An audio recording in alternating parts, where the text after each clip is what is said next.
Hey folks, welcome back to the Digital Imaging channel. I'm Will, and today we're going to tell you some secrets to lower your paper scanning price. Paper scanning has three major components to it: prep, scanning, and indexing. And then there are a couple other things that you can use to lower your paper scanning price. So we're going to give you 4.5 secrets to lower your scanning price when you decide to do a conversion project. Remember to subscribe to our channel to get more digital imaging content like this. Now let's go talk about paper scanning. First up is preparation, or what we call prep. And that's basically getting your records ready to go through a scanner. So prep includes things like removing staples, paper clips, rubber bands, fixing tears, all the little nuances that get your paper ready to go through a scanner. It seems pretty straightforward, but it is one of the most time-consuming and labor-intensive parts of the project, and really is what a lot of paper scanning projects do come down to. It's getting the paper ready to go through the scanner, not the actual scanning itself. So if you're able to prep your records and get them ready to scan before you send them to us, we can generally lower your price based on how much prep you do.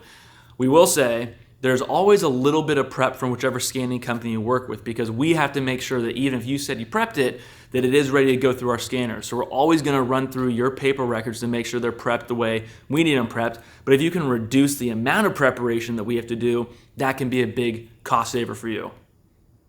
A second secret to lower your paper scanning price is to actually box your records and get them ready to transport to us. So if they're already in banker's boxes or some sort of transportation boxes that they can get to us, then you're pretty much already there. But a lot of times paper scanning projects and the records, they're not ready to transport yet. They might be in cabinets or on shelves or just loose throughout the office. So if you're able to box them yourself and get them ready for pickup, that reduces the amount of effort that we have to do, and we can lower your price. Occasionally folks don't want to do the boxing themselves, so our employees go down to your location, we get the files out of the cabinets, let's say, and we box them up and get them ready for transport. But if you're able to do that, that is a step that we do not have to do, and we can lower your price from our end.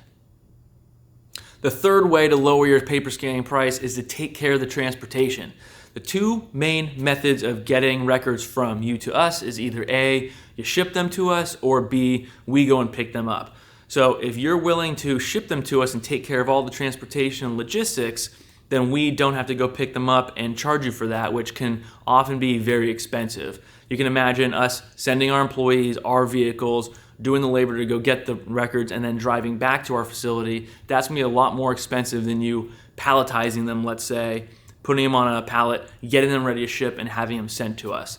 Yes, there's a benefit to having us pick them up because now they're in our possession from your location to ours, but the downside is the cost. So if you're looking to save some costs, sending them to us or delivering them yourself, if you're close enough, can save you money in your project.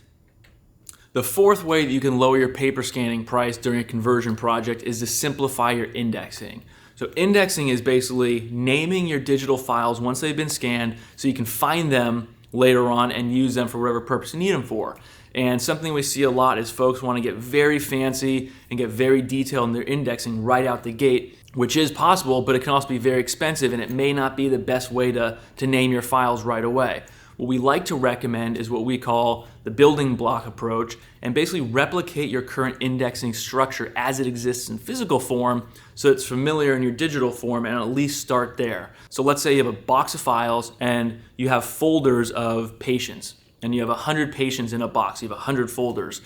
What you can do to start out is name each file by that folder tab, probably the patient name and date of birth or something like that, and start there, get it digitized, get it indexed by that folder tab, and then if you want to make it more detailed, maybe do subsection indexing, the multi-part folders, then you can take it another step further and make the indexing more complicated, more detailed, but we at least recommend that you try doing it at the folder label like it exists now, so you can see if that works, so you can save costs and just keep it simple. It's kind of like getting a haircut. You can always cut more off, but once you cut it, it's kind of done. That's your haircut. So you don't want to go too far, spend all the money right up front and then think, I don't need this is too complicated. I should just kept it how it was. Start that way, do a building block approach, keep it simple, and then go from there.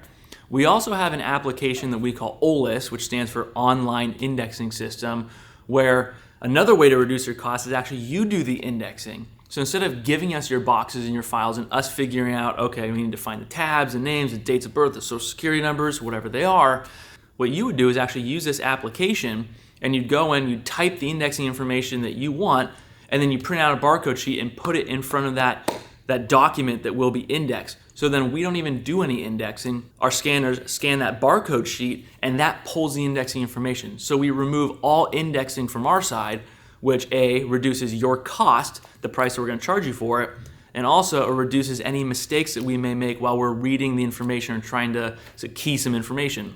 Because you did the indexing, it's gonna be exactly what you want, how you want it. So overall, replicating your current physical indexing structure or using our OList application will be the most cost-effective methods for your indexing in the project. And lastly, we're on number 4.5, kind of an extra little secret here, and that's to choose the best delivery method for you.